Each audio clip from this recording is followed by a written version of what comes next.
আমি তাদেরকে বলেছি তোমরাও দোয়া করো। আমি জীবনে কাউকে পরোয়া করে কখনো কথা বলি নাই। একজন পাঠিয়েছেন তার কথাই বলবো, ঠিক কিনা? বাংলাদেশে যারাই ক্ষমতায় আসে তাদেরকে কালেমা বিক্রি করতে হয়। কি বিক্রি করা লাগে? কালেমা। আর ক্ষমতায় এসে কালেমার লোকদেরকে পিটায়, ঠিক কিনা? যারা কালেমার বিরুদ্ধে অবস্থান করে আমাদের সাথে তাদের কোনো সম্পর্ক। কোরআন আছে যেখানে আমরা আছি, ইসলাম আছে যেখানে আমরা আছি, কোন হারাম নেতাকে আমরা মানি না। হারাম নেতা বুঝেন?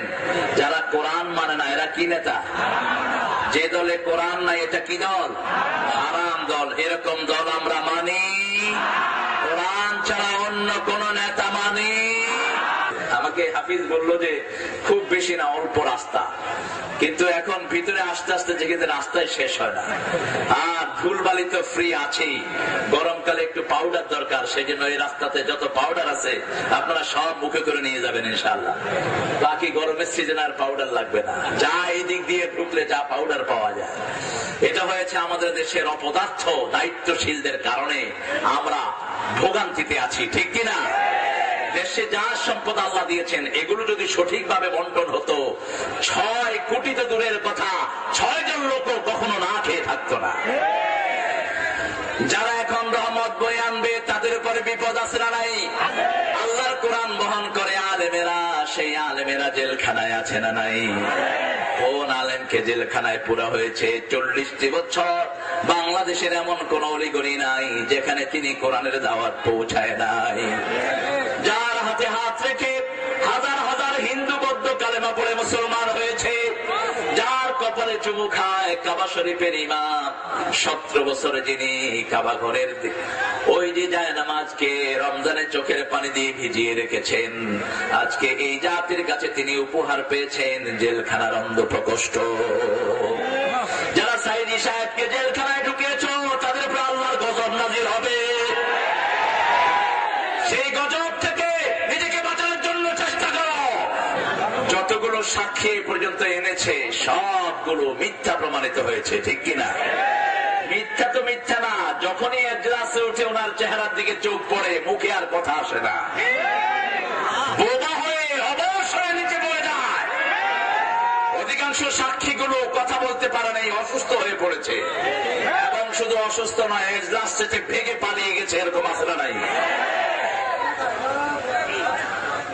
72 জন্ম, 71 সাক্ষী আছে না নাই? মুরগি চোর, কুত্তা চোর, বিলাই চোর, যৌতুক চোর আছে না নাই? এগুলো হলো সাক্ষী। আল্লাহ তুমি সত্যের বিজয় দান করো। আরো চিৎকার করে বলো না আমি। যারা আসল মানবতা বিরোধী, আসল স্বাধীনতার দুশমন, আল্লাহ তাদেরকে তুমি শাস্তি দান করে দাও। স্বাধীন ভূমিকে কারা বিক্রি করে দেয় আপনারা দেখেন কি? দেখেন নাই? কারা বিক্রি করে দিয়েছে? বেরোবাড়ি কারা দিয়েছে? আঙ্গুর পোতা কারা দিয়েছে? ভারতের হাতে তুলে তালপট্টি কারা ভারতের হাতে তুলে দিয়েছে? আল্লাহ তাদের বিচার তুমি করে দিও। চিৎকার করে বলো না আমিন। সাধারণ মানুষগুলো কোরআনকে ভালোবাসে, যে কোনো দলেরই হোক। গ্রামে গঞ্জে কোরআনের বিরুদ্ধে কোনো দলমত নেই। কিছু নেতার মাথা খারাপ হলো ঢাকা শহরে, যারা কোরআনের বিরুদ্ধে কথা বলে, ইসলামের বিরুদ্ধে কথা বলে, ওদের দলীয় কর্মীরাও ওদেরকে পছন্দ করে না, ঠিক কিনা? ওদের দলীয় কর্মীরা ওদেরকে ঝাড়ু পিটা করবে। আমরা এই সমস্ত নেতাদের অপসারণ চাই। যারা কোরআন চাও না, বাংলাদেশ থেকে চলে যাও। বাংলাদেশ তো দেশ নয়।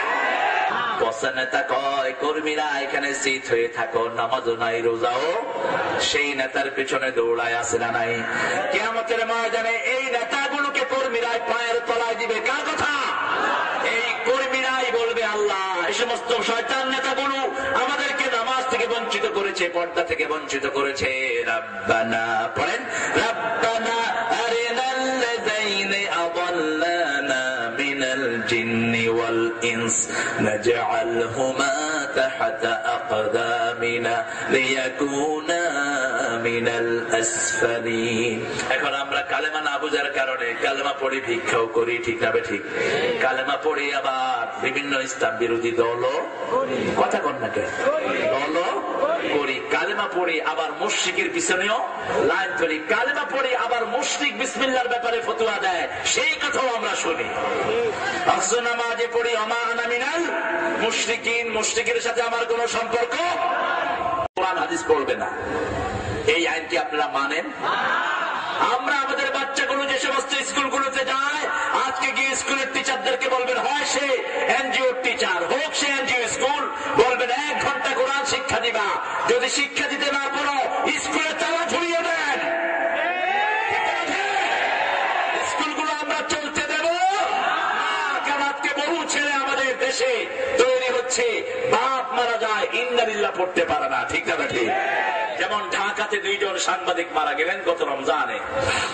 সাংবাদিক মারা যাওয়ার পর সাংবাদিকের ছেলের কাছে অন্য সাংবাদিকেরা মাইক নিয়ে গেছে, তোমার আব্বা তো মারা গেছে, তুমি কি বলবা?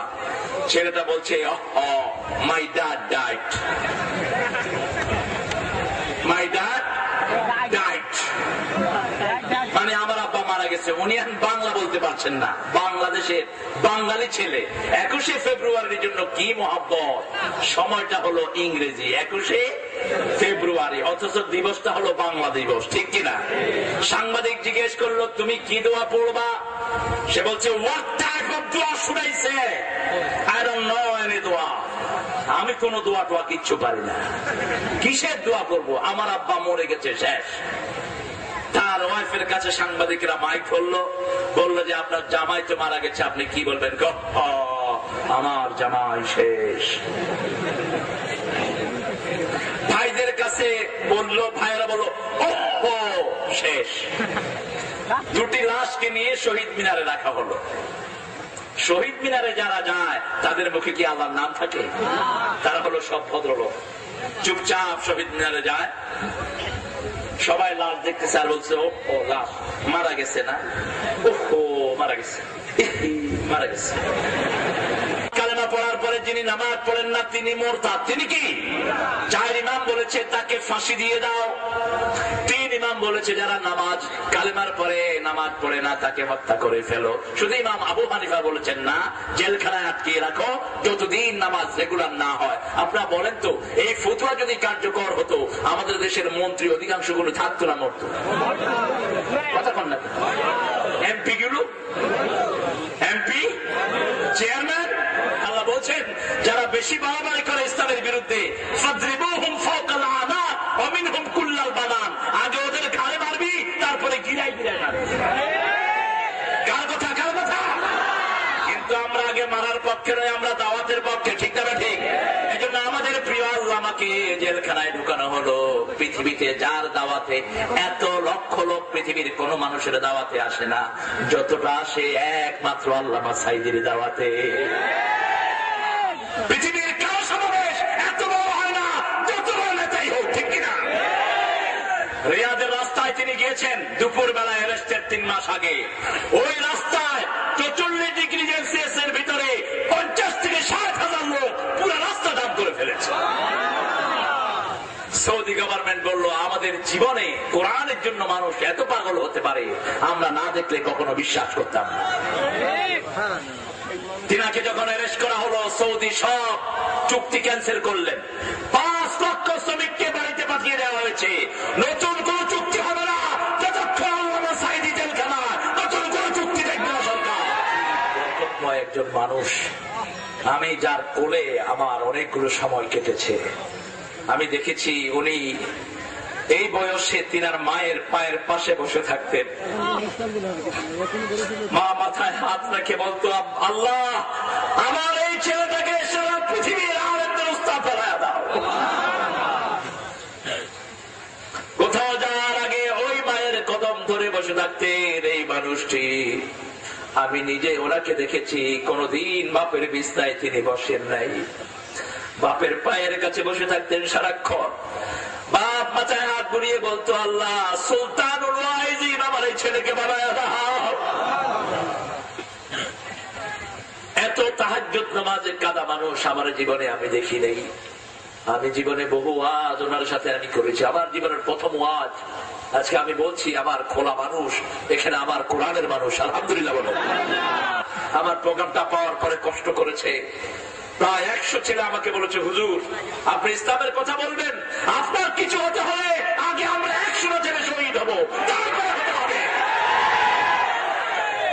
আমি তাদেরকে বলেছি তোমরাও দোয়া করো। আমি জীবনে কাউকে পরোয়া করে কখনো কথা বলি নেই। একজন পাঠিয়েছেন তার কথাই বলবো, ঠিক কিনা? 7 দিন আমরা 2 জন বেরিয়েছি ভোলাতে। আমি তখন আমার মাহফিলের শুরু 1998। আমি মাহফিলের জগতে খুবই নবীন মানুষ। আমাকে এই মাহফিলের অঙ্গনে আনার জন্য সবচেয়ে বেশি কেঁদেছেন এই মানুষটি। ইংল্যান্ডে আমি জুমার নামাজ পড়াতাম, তিনি আমার মসজিদে গিয়ে আমার হাত ধরে কাঁদছেন আর বলছেন, বাবা এখানে অনেক খ্রিস্টান তোমার দাওয়াতে মুসলমান হচ্ছে, আমি খুশি, কিন্তু আমার দেশে লক্ষ লক্ষ মুসলমান খ্রিস্টান হয়ে যাচ্ছে, তাদেরকে কোরআনের দিকে আনতে হবে। আমি বললাম, চাচা কি করা দরকার? তিনি বললেন, তাফসীরের এই মাহফিলটা তুমি ছেড়ে দিতে পারবে না, তুমি কোরআন তাফসীরে জয়েন করো। আমি দেখলাম ভোলায় তিনি গেলেন, এক এক মাহফিলে 3 লক্ষ 4 লক্ষ মানুষ। তিনি প্রথম দিন আমি তিনার আগে কথা বললাম আধা ঘন্টা, 35 মিনিট, 1 ঘন্টা এরকম করে কথা বলা শুরু করলাম। তিনি বললেন, বাবা আরো বেশি বলো। তিনি আলোচনা শুনে আমাকে ঘরে নিয়ে কাঁদছেন। তিনি আমার হাত ধরে বলছেন, আমি 40 বছরে সাইদি হয়েছি, আর তুমি নেমেই সাইদি হয়েছ। তুমি আমাকে কথা দাও, তুমি এই ওয়াজের মাহফিল, কোরআনের মাহফিল তুমি ছেড়ে দিবে না। মাহফিল গুলো অনেক কষ্টের, আমি পার্সোনালি ফিল করি। তিনি যেখানে মাহফিল করতে যেতেন আমি দেখতাম রাতের বেলায় মাহফিল করতেন, আর রাতের অধিকাংশ সময় তাহাজ্জুদে কেঁদে কেঁদে কাঁদাতেন আল্লামা সাইদি। আরেকজন মানুষকে অ্যারেস্ট করা হলো, বয়স হলো 90-এর উপরে। এই পৃথিবীর সর্বশ্রেষ্ঠ জ্ঞানীদের তিনি একজন। 42টা দেশে মুসলমানদের একটা কনফারেন্স হচ্ছে ইংল্যান্ডে, এরিনা ডকল্যান্ড সেন্টারে, 2004 সাল। আমার মতো গুনাহগারকেও সেখানে দাওয়াত করা হলো। পৃথিবীর সব বড় বড় আলেমরা সেখানে, কাবা শরীফের ইমাম, মসজিদে নববীর ইমাম, যত বড় স্কলার সব সেখানে।